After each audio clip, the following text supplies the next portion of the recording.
One, you're live. Welcome to the Jeremiah Show. Why do rock stars fascinate us so much, Dr. D? I don't know. The press release reads, there have been innumerable rock star biographies and music histories before, but there is no book that presents the deepest, innermost thoughts for some of the industry's most legendary artists on how they work, what drives them, and what made them choose a life devoted to music. Okay, that's how it starts. I'm intrigued already just by the press release. I haven't even read the novel yet. In a major rewriting of her first book, Musicians in Tune, 75 contemporary musicians discuss the creative process. Jenny Boyd, who has lived at the heart of the world of rock and roll since the 1960s, has compiled a Bible of rock royalty that provides an intimate insight into how the world's greatest rock stars, musicians, and producers created and delivered some of their greatest music. All right, I bet you can't wait to read the book now, right? Who wants a coffee? In addition to all of that, here are some amazing fun facts that I know about Jenny Boyd. Jenny has a PhD in psychology.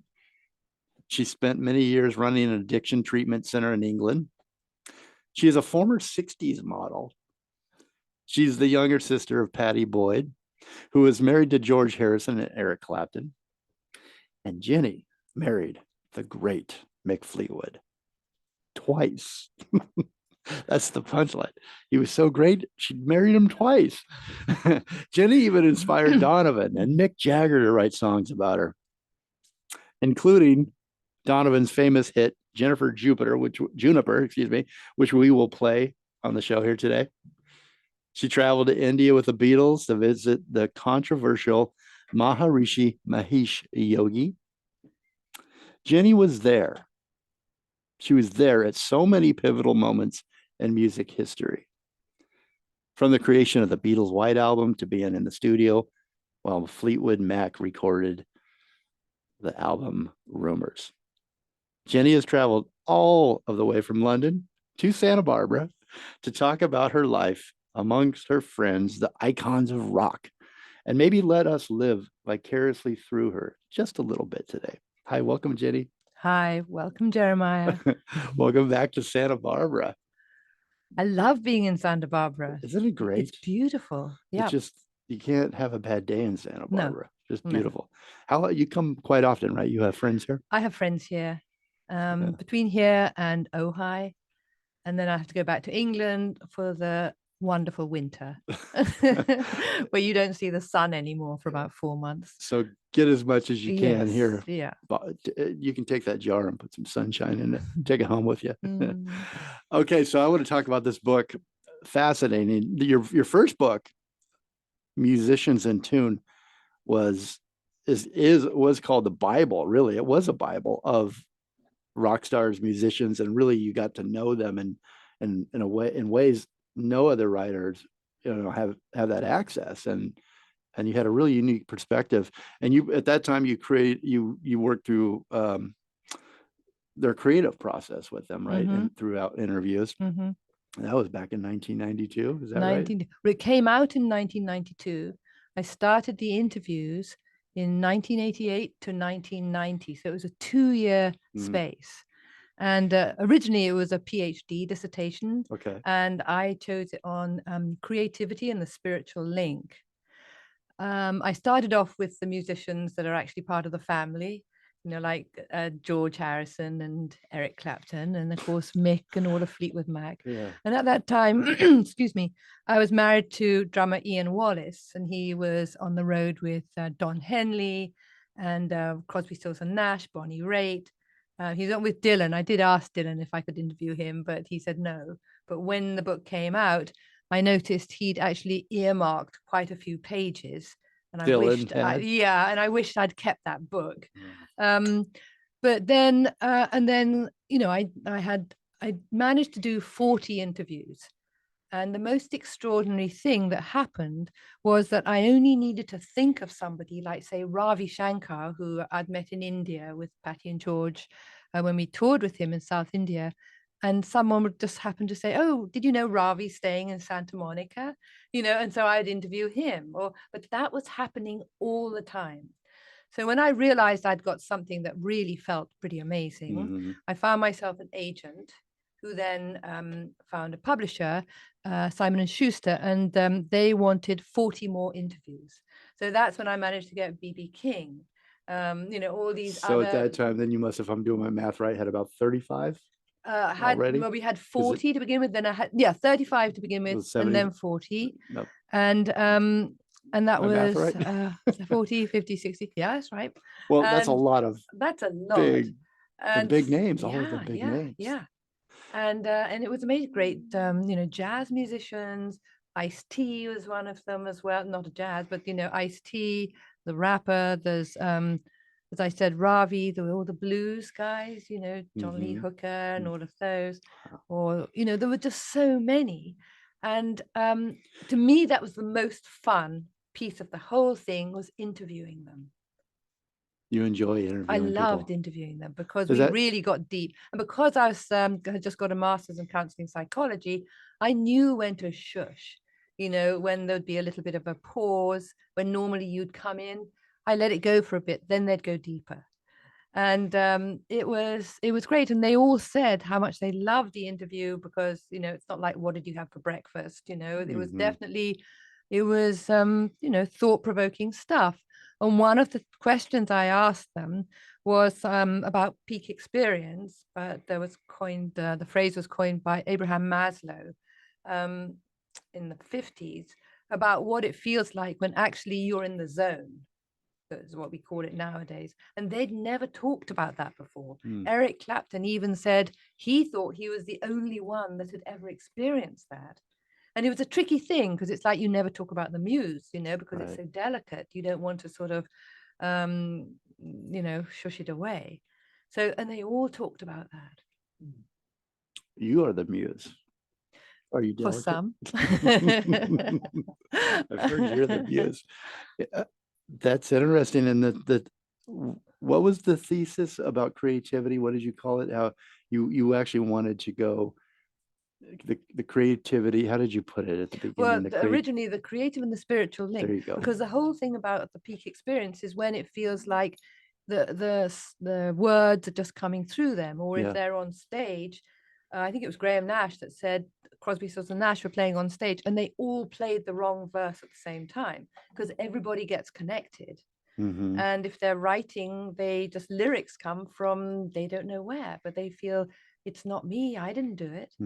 But the one thing I felt that they all had in common was this sense of humility because of that. It wasn't sort of ego, that doesn't get in the way there. For these musicians anyway, and I'm probably, everybody that's doing something that's creative, often it feels like it's coming through you. Right. Traveling through them. What themes do you explore in Icons of Rock, in their own words? How did you revisit these artists and where do you? All right. Well, the difference between, say, Musicians in Tune, where I had it under chapters. And so like they're nurturing where they nurtured, the drive to create, what gives the drive. And I would talk about that first. And then I would bring in little parts of the interviews that actually coincide with, say, the drive, or it could be drugs and alcohol, but it was all under chapters. And I would take out little bits of the interviews. The thing with Icons of Rock is that after doing all these interviews, and I had them all on cassette tapes in those days, and then I was very conscious that they had trusted me with their interviews, that I must really keep these safe. So while I was living in LA for the last few years before moving back to England after the book, I put them in the bank vault. When I got to England, I'd put them in drawers and lock the drawer, or, I just guarded them with my life. And then after about 25 years, I thought, what am I doing dragging these cassettes around with me? And I was nervous to actually get it made into like digital, like MP3, because I thought I've got gold dust here. You know, I can't just, before you know it would be everywhere. So I destroyed them. And it's a terrible thing to admit, but not all of them. I kept back 8. And the 8 that I kept back, and I don't know why I chose these people because I was in this madness, were Joni Mitchell, her interview, George Harrison, Ringo, Don Henley, jazz drummer Tony Williams, Graham Nash, Ravi Shankar, and Eric Clapton. So I then had those. A friend of mine said, oh, I can put them into MP3. And so then I kept those in a drawer for many years, thinking, not quite sure where I'm keeping these. And then when I was asked to redo this, I thought, I know why I'm keeping these. And I transcribed the whole interview of, say, Joni, all of them that had never actually been heard before or read before. Wow. And so what I've done with this book, I do an introduction, and then I just let them speak for themselves. So you've got the Joni Mitchell interview out full, and then you've got some of the other smaller interviews from the previous book. But instead of under chapters, you've got Keith Richards under Keith Richards. And so I just take out what was in the original book. But the other thing with this book is that I wanted to know what the difference is, in their words, between the music world in 1990 compared to now. So then I interviewed a wonderful musician, they call him a genius, called Jacob Collier, and interviewed him. Atticus Ross, who's already had lots of Grammys from the film scores he's done. A writer called songwriter called Egg White, who's done songs for Adele and lots of people. He's well known as a really good songwriter. And then somebody I know who I had sort of was in her singing group, a woman called Sarah Warwick, and she was in the sort of 90s. She had lots of hits and sort of rock and roll-y stuff. And then she was actually had cancer 3 times and survived all 3, changed how she used her music. And I have her there showing the healing power of music. Wow. So it's pretty cool, you know, the whole thing. And it's been such a joy doing it, and the photographs of everybody in the book. So these interviews and these tapes that you've transcribed, these stories as told by these rock icons in their own words, have never been really seen or read or heard by anyone before you until you did this. Except for the bits, the small little bits that were put into the original book. Yeah. Wow. It's like discovering gold. Yeah. If your favorite artist, you can really go back that no one's ever seen before. It's these private tapes that they did with you, and they were done in 1988. The one I did with George Harrison, he literally, I'm not sure if he might have been a little hungover actually, because he talks about, you know, it was a time where he was actually not doing an awful lot musically, but he said, and I asked him about drugs and alcohol, no, not these days, but he said, but sometimes it's fun to have a few beers, like last night when we were playing, and that was the beginning of the Traveling Wilburys. And so, you know, that was we never knew that the Traveling Wilburys was going to be huge. It was just fun. They were having fun together. So how do you, I want to back up to your thesis. You asked that question about, and you were trying to find and pinpoint the creativity, where it comes from, how it comes to them, these musicians. And you feel a lot, I'm sure you feel that as well as a writer, that creativity. Where does it come from you? How do you get inspired to put together these stories from them, right? But you've got a theme that's running through, and you're questioning your personality, the way they react to you and respond. There's something creatively happened between you two. What did they first say?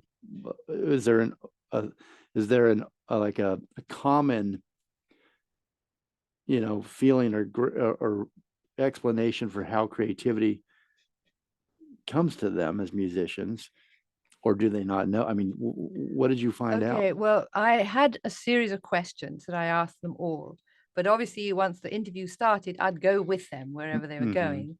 But there were things like what gives the drive to create, you know, and I thought that was interesting. And I came from the place where I never felt I was creative. You know, I'd been around watching the Beatles write songs in India on the roof of our ashram, you know, on the roof of the bungalow in the ashram. And I'd seen all these wonderful musicians creating, but I never felt creative. So I thought, well, I can't be the only one in the world that doesn't feel creative. So I'm going to find out how do they tick? What is creativity and what gets them going? So I've got these questions, and one of them was about the drive to create. The other one was, does anything come from, any songs come from when they're asleep, just in their dreams? So all these questions I asked them, and they would answer them all. But then I started to find there was some things that they all agreed upon. So all these 75 musicians, probably except for one, I think it was Stephen Bishop, had very nurturing parents, or grandparents, or the man down the street, as in the case of George Harrison. So they had nurturing. They also say, like Graham Nash said, he knew, because he used to sing harmonies when he was a kid at school, he knew they were going to be big. He just had this feeling they had got something. So a lot of them had this feeling that it was almost like a sense of destiny. And of course, all these musicians are not only creative, but they're famous. So it's like two lots of things. What else? They all had the sense of humility. I told you that. But I also asked them, did they believe that everybody had the potential to be creative? And they all said yes. And it might not necessarily be in music, you know, it might be in other ways, but it is about self-expression, and it can be in any way. But how important it is to be using that, to be creative, because, you know, it brings joy and it brings a purpose of living and all these very important things. You also, I'm trying to find the quote here, that they, you know, the time, that time for all of you. Okay, here, I'm trying to find it. Well, let me take a break. I'm going to find that quote because it's really good, and I think it sums up what you're saying here. And it's also interesting to me that they had nurturing, that they all brought up in some way, that they had nurturing family backgrounds and parents that encouraged them.